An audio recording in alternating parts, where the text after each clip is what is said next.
Baik, Assalamualaikum warahmatullahi wabarakatuh. Selamat sore dan salam sejahtera untuk kita semua. Salam Pramuka. Halo kakak, perkenalkan nama saya Anggidiah Ayu Lestari, asal Kuartir Cabang Banyumas. Nah, pada kesempatan kali ini kita akan mengadakan webinar dengan tema milenial di era digital Pramuka jadi makin asyik. Untuk pembicaranya kita ada Dr. Berlilana MKom MSI. Namun sebelum itu saya mengucapkan selamat datang dan terima kasih kepada kakak-kakak peserta baik yang berasal dari Banyumas maupun dari luar Banyumas. Terima kasih sudah meluangkan waktunya untuk mengikuti webinar pada hari ini. Sebelum sesi pematerian dimulai, akan ada penyampaian sambutan dari keynote speaker kita, yaitu Kak Insinyur Ahmad Hussein selaku Bupati Banyumas atau Kak Mabica Banyumas. Kepadanya saya persilahkan.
Assalamualaikum warahmatullahi wabarakatuh. Salam sejahtera untuk kita semuanya. Merdeka.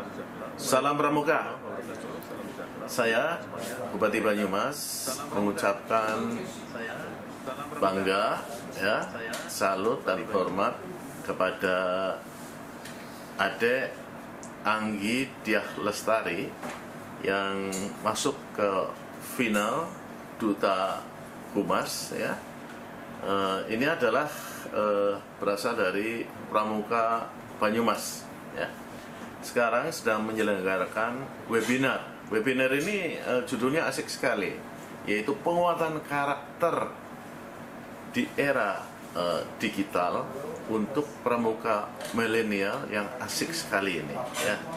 Nah, saya hanya ingin menyampaikan bahwa topik ini sangat pas dan sangat bagus, di mana kita walaupun bebas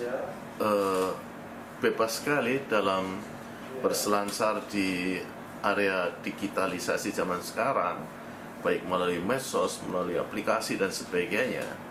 Tapi harus diingat, ya, keasikan digitalisasi, kemudahan digitalisasi, dan benefitas daripada digitalisasi ini harus sesuai dengan dasar Dharma Pramuka. Dasar Dharma Pramuka untuk yang cocok dengan masalah ini, ya, adalah banyak bertanggung jawab dan dapat dipercaya, ya, selain suci dalam pikiran, perkataan, dan perbuatan. Dua item ini aja dipegang, ya, dua dasar dharma, yaitu dasar dharma nomor 9 dan nomor 10 aja dipegang, maka insya Allah, ya, karakter pramuka ini akan selamat di dalam berselancar, di dalam berlayar ria dalam area digitalisasi bermedsos yang tanpa batas di dunia ini. Pegangnya itu saja, ya. Jadi sebelum membuat statement, sebelum membuat mengupload, ya, itu poinnya itu, ya, harus bertanggung jawab, ya. Nah, kemudian juga kalau sudah memang melakukan statement dan melakukan istilahnya kolaborasi dan juga masuk ke dalam memberikan komen dan sebagainya, ya, maka itu harus dapat dipercaya apa yang disampaikan. Jangan sampai asal ngomong, jangan sampai kemudian asal berstatement, asal mengeluarkan emosinya, atau cepat-cepat menanggapi sesuatu yang belum tentu benar, gitu kan. Jadi harus dipikir dulu, Kak, sebelum melakukan tindakan-tindakan berikutnya. Begitu menerima informasi itu dipikir dulu, ya. Jangan langsung informasi itu ditelan mentah-mentah, ya. Kemudian seakan-akan dia menjadi sumber beritanya, sebarin kemana-mana, ya. Akibatnya nanti ternyata adalah hoak, ya. Akibatnya gimana? Nah, ini tidak dapat dipercaya. Kalau pegang itu semuanya jelas. Apalagi kemudian kalau pakai aplikasi, sekarang banyak aplikasi mempermudah kehidupan kita. Tetapi kadang-kadang aplikasi juga tidak selamanya dapat dipertanggungjawabkan, ya. Misalnya aplikasi tentang game, itu aplikasi game itu juga seringkali memabukkan, menjadikan addiction, ya. Ini candu. Kalau sudah candu begitu, ya, kemudian tidak mengenal waktu, ya, kemudian dia membawa buta, kadang-kadang juga ada online, ya, maka kemudian masuk ke situ seharian itu cuma udah kodek seperti itu, sehingga apa? Kehilangan waktu, ya, kemudian makan tidak sehat, tidak tidur, akibatnya ya, banyak juga yang kemudian menjadi penyakit atau menjadi sakit gitu. Ini juga tidak masuk kepada dasar dharma nomor 9 dan nomor 10 gitu, dan lain sebagainya. Jadi saya berharap bahwa webinar ini dari Adek Anggi Diah Lestari ini, ya, ini bisa membawa dampak positif, pengertian kepada seluruh yang ikut webinar ini, sehingga tahu persis bahwa ternyata kita itu harus hati-hati, ya. Ternyata kita itu harus menjadi manusia yang bertanggung jawab dan dapat percaya, ya. Ternyata kita juga harus suci dalam pikiran, ya, dalam perkataan, ya, dalam perbuatan. Tiga-tiganya harus ada. Kalau itu selesai, maka kita akan selamat, ya, dalam dunia apapun, termasuk dalam dunia digitalisasi seperti ini. Jadi karakter tetap dipegang. Gembira, oke, ya.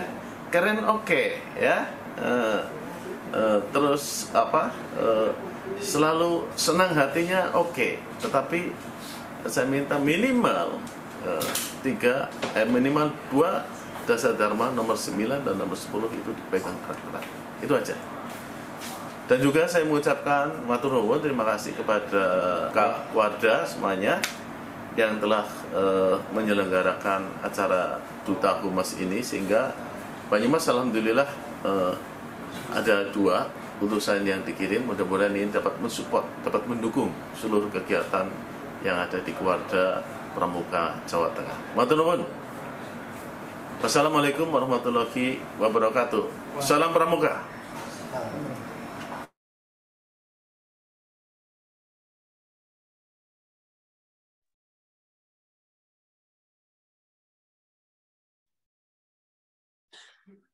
Baik, terima kasih atas sambutannya Kak Hussein. Sebelumnya saya mohon maaf ya kakak-kakak karena tadi ada sedikit kesalahan teknis. Akhirnya webinar harus kita delay untuk beberapa saat. Nah, sekarang tiba saatnya yang dinanti-nantikan, yaitu sesi materi. Materi pada hari ini akan disampaikan oleh beliau, Dr. Berlilana MKom MSI. Beliau ini merupakan rektor atau Kamabikus dari Universitas Amikom Purwokerto. Sudah bergabung bersama kami, nggih, Kak Berlilana? Sudah, suara saya terdengar dengan baik, Dianggi? Baik, sebelum dimulai, saya ingatkan untuk sesi materi adalah 20 menit dan untuk tanya jawab adalah 10 menit. Nanti di 5 menit terakhir dan 2 menit terakhir akan saya ingatkan lagi. Begitu, nggih, Kak Berlilana? Baik. Nah, kepada para peserta, silakan pada sesi pematerian bisa sambil mengisi absen yang nanti akan saya share di kolom chat. Kemudian apabila ada pertanyaan boleh langsung diketik saja di kolom chat, mengingat waktunya yang sangat terbatas. Dan di akhir sesi akan ada kuis, di mana nanti akan saya ambil nilai yang terbaik untuk mendapatkan door prize yang sangat menarik. Dan nanti akan saya umumkan melalui Instagram saya di @itsanggi. Jadi untuk kakak-kakak silakan perhatikan materinya supaya nanti bisa menjawab kuis. Tidak perlu kita tunggu lama lagi, kepada Kak Berlilana waktu dan tempat saya persilahkan. Baik, terima kasih. Suara saya terdengar baik ya? Terima kasih. Bismillahirrahmanirrahim. Assalamualaikum warahmatullahi wabarakatuh. Selamat sore, salam sejahtera untuk kita semua. Salam Pramuka. Kakak-kakak sekalian, Kak Agus, Anggi, serta para peserta webinar pada sore hari ini. Alhamdulillah, puji syukur kepada Allah Subhanahu wa taala, kita semua bisa bertemu di bertatap maya di dunia digital ini dalam rangka mengikuti webinar. Webinar ini sangat luar biasa, pesertanya juga sangat luar biasa. Tercatat yang join 275, ini begitu luar biasa antusiasme. Dan tema yang diangkat juga sangat menarik. Tadi Kak Hussein sudah mengatakan bahwa tema ini sangat menarik dan pas sekali karena teman-teman, adik-adik, pramuka semua adalah generasi-generasi milenial yang sekarang ini sedang berinteraksi dengan era digital. Baik, judul dari webinar saya akan izin slideshow. Milenial di era digital, pramuka jadi lebih asik. pramuka jadi lebih aktif. Ya, next. Ya, next. Adik-adik sekalian, kenapa kok kita berbicara tentang milenial? Saya ingin bercerita sedikit berkaitan dengan perkembangan generasi. Orang-orang yang lahir tahun 43 sampai 60 ini generasinya dikatakan dengan baby boomers. Di mana generasi ini generasi kakek nenek kita, para pejuang yang mungkin juga orang tua kita. Tapi kalau adik-adik semua ada generasi milenial, ini berarti kakek nenek adik-adik sekalian. Kalau orang tua kita generasi X yang lahir tahun 60 sampai 81, di mana di sini terjadi perubahan era industri, ekonomi liberal, sosialisme, dan terjadi perang dingin. Nah, kalau saya, Kak Berlilana ini, saya berada di generasi Y, di mana saya lahir di tahun 82 sampai 2021, di mana semuanya sudah masuk era teknologi informasi, komunikasi, dan globalisasi. Nah, adik-adik semua berada di generasi Z atau generasi milenial yang lahir tahun 2001 sampai 2025. Z atau generasi 5, di mana generasi milenial 5. Mereka ini lahir dan dibesarkan di era digital. Mereka ini lahir dan dibesarkan di era digital. Bisa kita lihat banyak sekali media sosial ada. Bayi begitu lahir sudah langsung masuk media sosial. Sehingga mereka sangat familiar terhadap aneka teknologi. Mereka akrab dengan komputer, laptop, handphone, iPad, PDA, MP3, bahkan MP4, BBM, internet, dan aneka perangkat elektronik lainnya.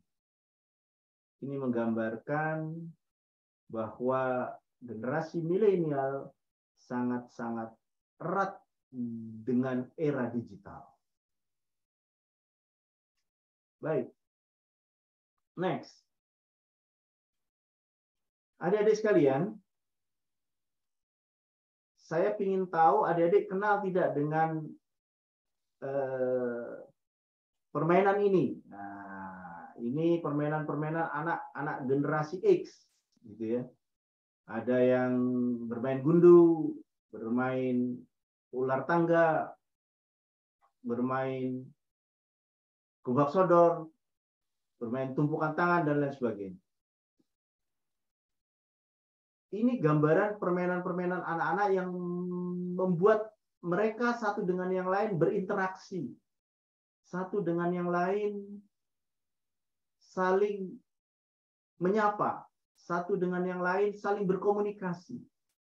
Nah, ini dulu zaman-zaman permainan anak-anak waktu saya jadi anak-anak. Selanjutnya, next. Mulai ke anak-anak generasi Y, ini sudah mulai ada beberapa teknologi. Seperti Game Watch, Nintendo, Dingdong.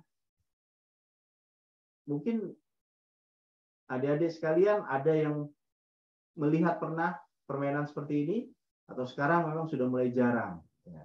Karena anak-anak generasi milenial, Anda semua, permainannya sudah seperti ini. Next. Ya, handphone, laptop, PDA, iPad, sehingga satu dengan yang lain sebenarnya berkumpul, tapi satu dengan yang lain tidak ada interaksi sosial. Satu dengan yang lain sibuk dengan dunianya masing-masing, satu dengan yang lain punya fokus terhadap dirinya masing-masing. Nah, inilah tantangan bagi anak-anak milenial sekarang yang berada di era digital. Ya, sehingga generasi milenial ini punya ciri khas gitu ya. Mereka orangnya pasif terhadap teknologi. Karena mereka adalah generasi digital yang mahir dan gandrung terhadap teknologi informasi dan berbagai aplikasi komputer. Sehingga semuanya mudah sekali mengakses, semuanya mudah sekali membagikan informasi. Baik itu untuk kepentingan pendidikan maupun kepentingan kehidupan kita sehari-hari. Apalagi negara kita dan seluruh dunia baru saja dilanda COVID-19 yang 2 tahun kemarin kita dipaksa untuk WFO, WFH, sehingga generasi digital ini semakin kental sekali terhadap kemampuan digitalnya. Berbagai aplikasi komputer sudah sangat dikuasai. Nah, inilah generasi-generasi milenial yang sekarang ini. Yang kedua, secara sosial, mereka juga intens berkomunikasi dan berinteraksi dengan semua kalangan. Tetapi kawan-kawannya itu banyak dari kawan-kawan yang ada di dunia maya. Adik-adik lebih punya banyak kawan di Facebook, kawan di Twitter, kawan di WhatsApp, di Instagram, atau di TikTok. Sehingga media ini bisa mengekspresikan apa yang dirasakan dan dipikirkan secara spontan. Mereka juga cenderung bisa toleran terhadap perbedaan culture, sikap peduli terhadap lingkungan. Inilah gambaran kondisi sosial. Mereka berteman lebih banyak di dunia maya dibandingkan di dunia nyata. Yang ketiga, anak-anak dari generasi milenial itu multitasking, di mana bisa berbagai aktivitas dilakukan dalam satu satuan waktu yang bersamaan. Misalnya mereka bisa menonton, mendengarkan musik, sambil belajar. Dan mereka menginginkan segala sesuatunya dapat dilakukan dengan serba cepat. Mereka juga tidak ingin hal-hal yang bertele-tele atau berbelit-belit. Inilah gambaran-gambaran dari generasi milenial dan generasi sekarang kita semua, adik-adik semua. Ya, selanjutnya. Nah, saya ingin mengatakan kenapa kok bisa seperti itu? Kenapa kok kita sudah masuk ke era digital? Saya ingin membagi sebuah data yang saya ambil dari data digital Indonesia tahun 2022, di mana populasi di Indonesia itu ada 277 juta jiwa. Tetapi yang menarik, perangkat mobile yang terhubung itu 370 juta jiwa. Sehingga lebihnya itu sampai bahkan 100 juta jiwa hampir. Dan pengguna internet itu 204 juta jiwa. Di mana pengguna media sosial sampai 191 juta jiwa. Ini menggambarkan bahwa 73% penduduk di Indonesia itu sudah berinteraksi dengan internet. Berinteraksi dengan dunia digital. Ya, selanjutnya. Nah, kalau diambil rata-rata, menurut data digital Indonesia tadi, ini yang terjadi pergeseran. Kita waktu mengakses media digital, rata-rata penggunaan internet dalam satu hari kita 24 jam hidup, itu ternyata kita berinteraksi dengan internet sampai 8 jam 36 menit. Bisa dibayangkan, tadi dikatakan oleh Kak Hussein, bahwa kita bisa terjadi addicted, kita bisa kecanduan, karena memang terjadi. Sepertiga hidup kita sudah berinteraksi dengan internet. 8 jam 36 menit. Rata-rata melihat televisi itu hanya 2 jam. Karena mereka lebih enak nonton di YouTube, menggunakan internet, dibandingkan di televisi. Rata-rata menggunakan media sosial 3 jam 17 menit. Anda main WhatsApp, Anda main Instagram, Anda main Twitter, Facebook. Ini 3 jam 17 menit. Rata-rata mendengarkan musik 1 jam 30 menit. Dan rata-rata bermain game 1 jam 19 menit. Hati-hati bagi adik-adik semua yang sudah main gamenya lebih dari 1 jam. Itu berarti saudara-saudara sekalian sudah dalam kategori mengkhawatirkan karena Anda sudah kecanduan terhadap game online. Selanjutnya. Apa alasan mereka menggunakan internet? Ya, jelas 80% mengatakan saya ingin menemukan, mencari informasi. 72% mengatakan saya ingin menemukan ide baru dan inspirasi. Banyak di YouTube inspirasi-inspirasi, baik itu usaha, menanam, bagaimana cara mengobati, dan lain sebagainya. 72%. Berhubungan dengan teman dan keluarga, 68%. Mengisi waktu luang, 63%. Mengikuti berita dan kejadian terkini, 61%. Menonton video, TV, film, sampai 58%. Inilah gambaran kenapa kok orang menggunakan internet. Selanjutnya. Nah, apa media sosial yang paling banyak digunakan? Media sosial yang paling digunakan adalah WhatsApp. Saya yakin sekali 100% peserta yang hadir pada hari ini yang hampir mencapai 300, semuanya saya yakini pasti mempunyai WhatsApp. Entah itu WhatsApp pribadi, WhatsApp grup, dan lain sebagainya. 84% Instagram. Facebook 81%. Dan ini yang menarik, TikTok. TikTok ini media sosial yang baru tetapi begitu menghebohkan sehingga sekarang ini tahun 2022, saya ambil data ini di bulan Februari, mencapai 63,1%. Ya, selanjutnya. Nah, akhirnya dengan kondisi seperti ini, kita sepertiga hidup kita, maka akan terjadi internet addiction. Menurut Kimberly, di tahun ini kita terjadi yang namanya kecanduan terhadap internet. Apa saja yang membuat kita kecanduan? Ini bisa saja terjadi di cyber relationship addiction, di mana kita individu yang senang sekali mencari teman relasi secara online. Lebih banyak kita punya teman online dibandingkan teman di dunia nyata. Individu tersebut kecanduan ikut melayani layanan chatroom, seringkali terlibat pertemuan-pertemuan online. Orang lebih senang ikut webinar dibandingkan seminar yang langsung tatap muka. Sehingga kadang-kadang ini terjadi yang namanya perselingkuhan virtual, ya, kejahatan virtual, dan lain sebagainya.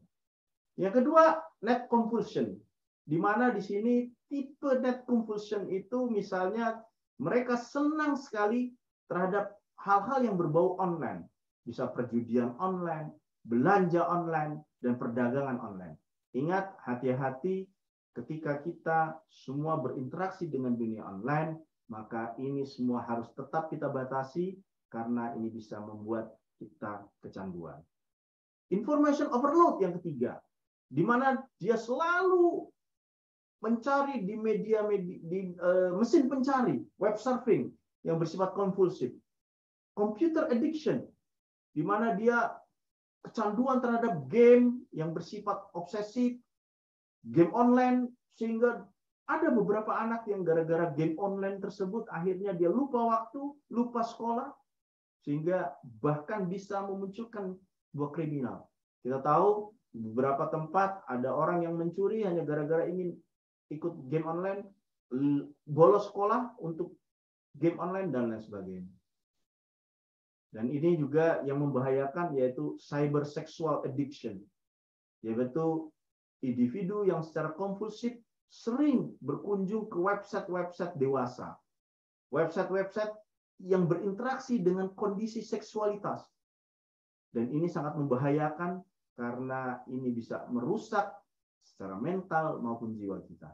Inilah menurut Kimberly berkaitan dengan internet addiction yang nantinya akan bisa menjadi mara bahaya bagi kita semua. Selanjutnya. Nah, bagaimana? Sehingga kita harus seleksi di ruang digital. Karena arus informasi yang bersifat cepat, deras, variatif, serentak, sehingga menembus tapal batas antar negara. Webinar kita hari ini, sore hari ini, bahkan bisa diakses di luar negeri. Bisa diikuti. Yang ikut di sini tidak hanya dari Banyumas, bahkan dari luar kota sampai se-Jawa Tengah. Yang kedua, masyarakat semakin konsumtif terhadap informasi. Informasi apapun. Sekarang ini kita tidak hanya sekedar mencari informasi, bahkan informasi yang masuk ke kita. Setiap hari berita-berita apapun sudah masuk ke WhatsApp kita.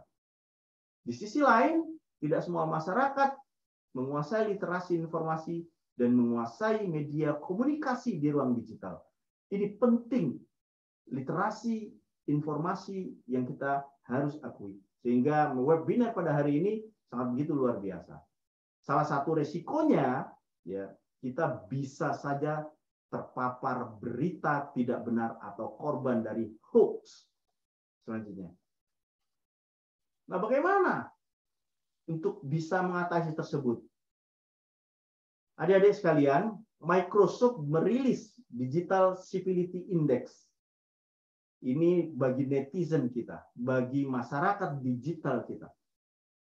Di mana Microsoft mengukur tingkat kesopanan penggunaan digital kita, penggunaan internet di dunia saat berkomunikasi di dunia maya.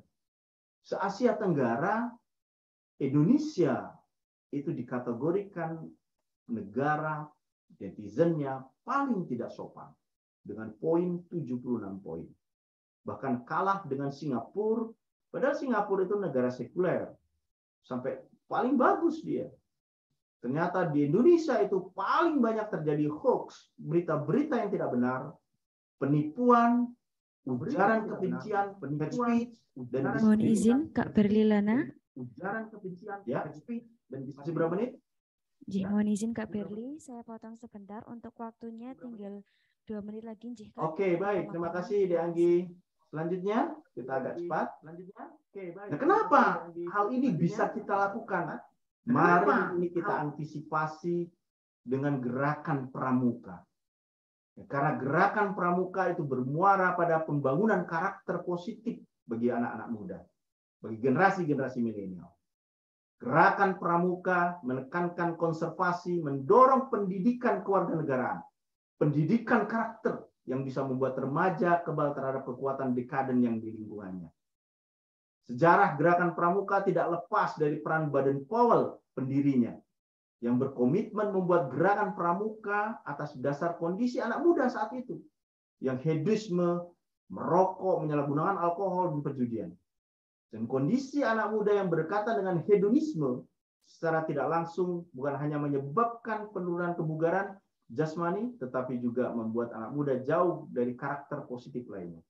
Dan gerakan pramuka dapat mendisiplinkan pikiran, tubuh, serta membangun patriotisme anak-anak muda. Ini sangat luar biasa sekali. Selanjutnya.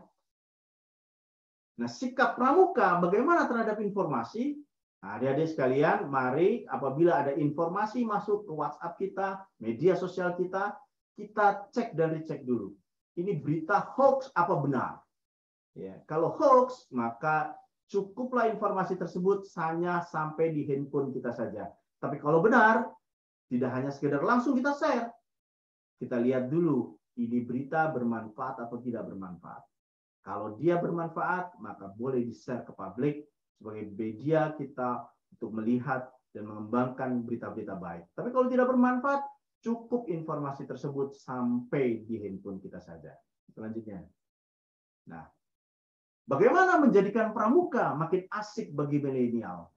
Karena gerakan pramuka perlu mendapatkan porsi yang lebih di lembaga pendidikan guna mempersiapkan kader bangsa, pemimpin bangsa, dan penerus cita-cita perjuangan bangsa.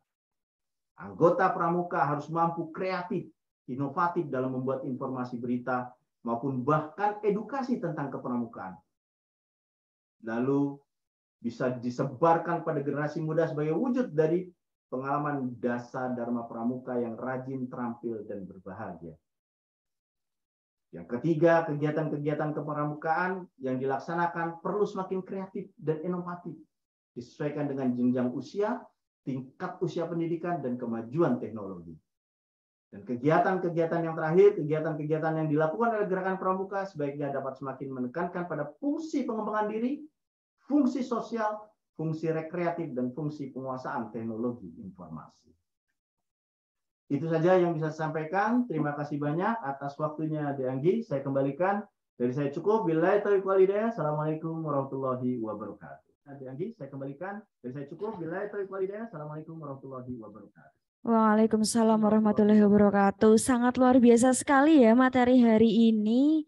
Jadi untuk kakak-kakak semua tadi sudah saya sampaikan di awal bahwa akan ada kuis di akhir. Nah, sebelumnya tadi mohon izin Kak Berli sudah Ya, ada banyak pertanyaan di kolom chat dan saya ambil 3 pertanyaan, nanti baik, bisa dijawab secara sekaligus jika. baik Kak Anggi.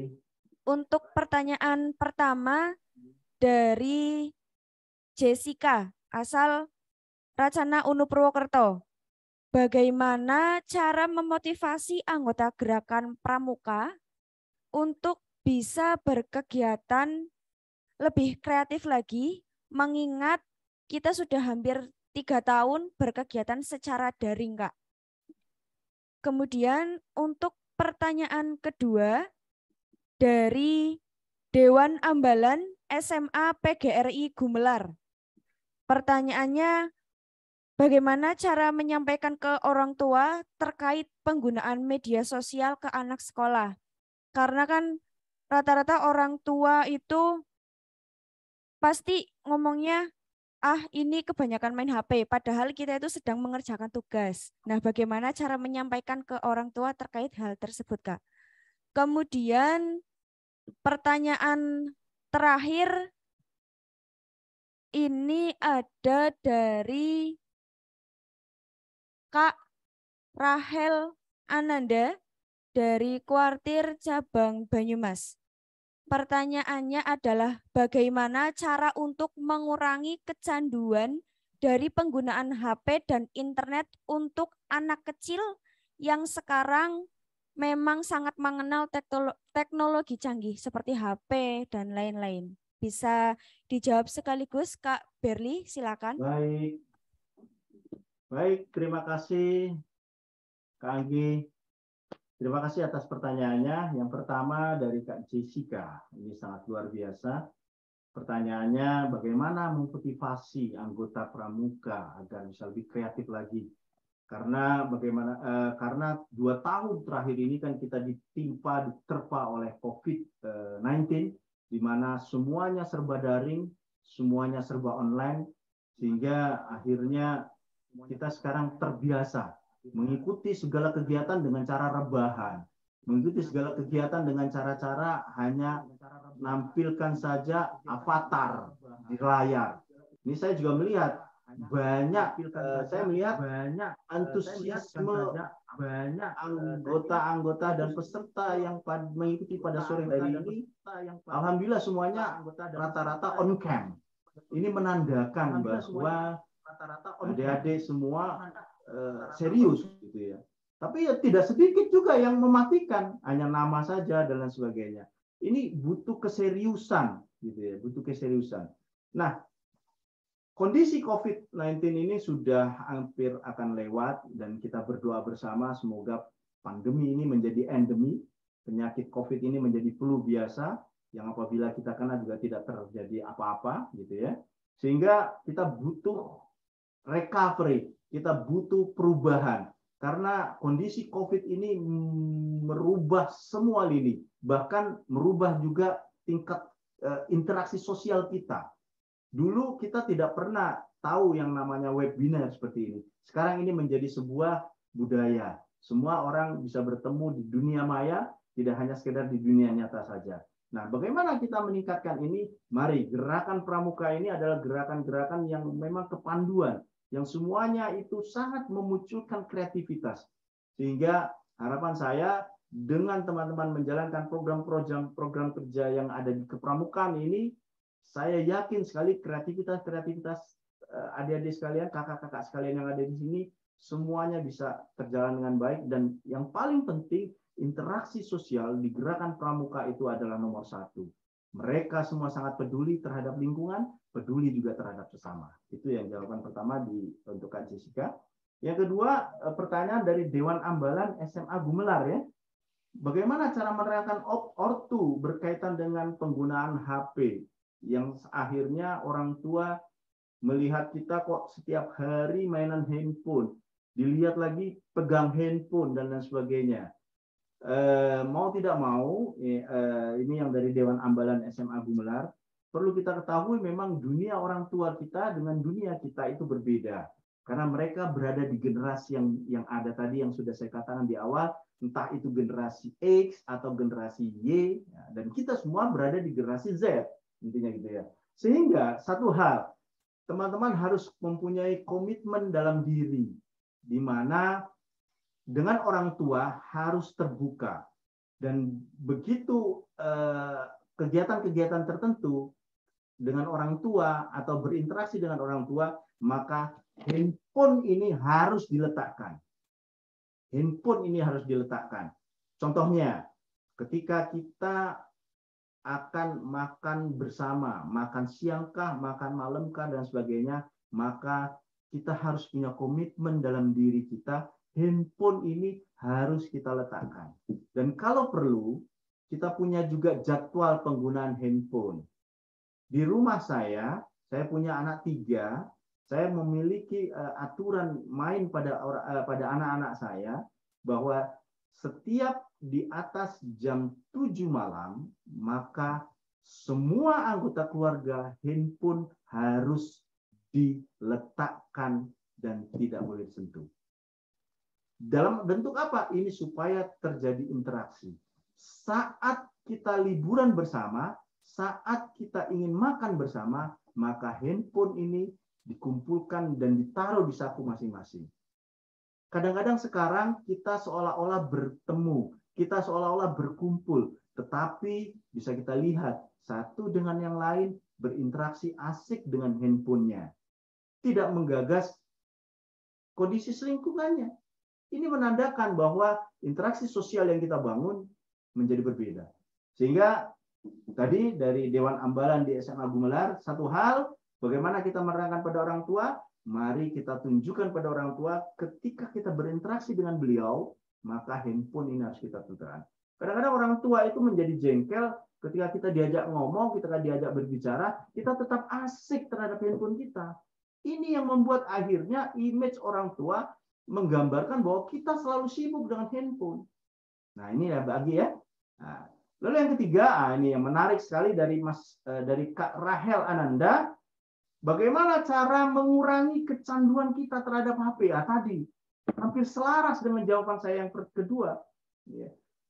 Yang pertama, kadang-kadang orang tua sekarang ini membuat gampang agar anaknya tidak rewel, agar anaknya itu tidak bermain dan sebagainya, maka anaknya langsung diserahkan handphone saja, dibukakan YouTube, dibukakan apa dan sebagainya. Bahkan saya pernah lihat ada anak kecil, balita, yang apabila handphonenya diambil, nangis sekeras-kerasnya. Ini sangat luar biasa. Ini didikan yang keliru menurut saya. Maka mari adik-adik, Anda semua adalah generasi milenial yang nanti akan menjadi orang tua milenial, yang generasi anak Anda akan menjadi generasi alfa, generasi yang begitu luar biasa, yang teknologinya sudah destruktif. Ya. Sehingga saudara-saudara sekalian, mari kita berkomitmen pada diri kita bahwa teknologi ini adalah alat, tools untuk mencapai sebuah tujuan agar mempermudah kegiatan-kegiatan yang kita lakukan. Jangan sampai alat ini menjadi kita diperbudak oleh handphone. Kita jadi kecanduan oleh handphone. Untuk itu, menurut saya, agar kita tidak menjadi kecanduan, kita harus banyak berinteraksi dengan orang lain, kita harus mengurangi dan punya komitmen membuat jadwal. Kapan kita harus menggunakan internet, kapan kita harus menggunakan handphone ini dengan baik, dan jadikan handphone kita ini adalah alat untuk menunjang tugas-tugas kita. Mungkin itu Mbak Anggi. Terima kasih.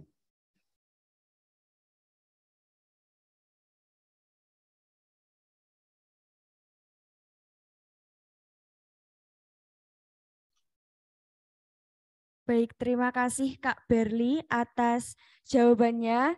Dan nanti jangan lupa bagi para penanya silahkan DM ke Instagram saya, tadi sudah saya tuliskan di kolom chat, dan jangan lupa silakan kerjakan kuisnya. Bagi kakak-kakak yang beruntung nanti akan mendapatkan door prize yang sangat menarik. Nah, sebelum saya tutup, untuk kakak-kakak yang masih off kamera, silakan dinyalakan dulu. kita ada sesi dokumentasi. Yuk, on cam semua. Silakan bagi kakak-kakak. 1, 2, 3. Baik, sekali lagi ya kakak-kakak. 1, 2, 3. Baik, terima kasih kakak-kakak atas partisipasinya yang sangat luar biasa. Di sini saya tidak akan banyak menyimpulkan karena kakak-kakak semua pasti sudah memiliki kesimpulan sendiri-sendiri ya Kak. Pesan saya selalu perhatikan etika dalam bermedia sosial dan selalu cek dan recheck terhadap informasi yang nantinya akan kakak-kakak sebarkan di media sosial. Jangan sampai kita teledor mengenai hal-hal yang sangat urgent tersebut. Dari saya cukup sekian dan terima kasih. Mohon maaf apabila ada kesalahan dan kekurangan karena kesempurnaan hanya milik Allah Subhanahu wa taala. Akhir kata, saya Anggidia Ayu Lestari, finalis Duta Humas Pandu Citraloka, Kuartir Daerah Jawa Tengah tahun 2022, asal Kuartir Cabang Banyumas, mengucapkan sekian dan terima kasih. Pramuka Banyumas melesat hebat.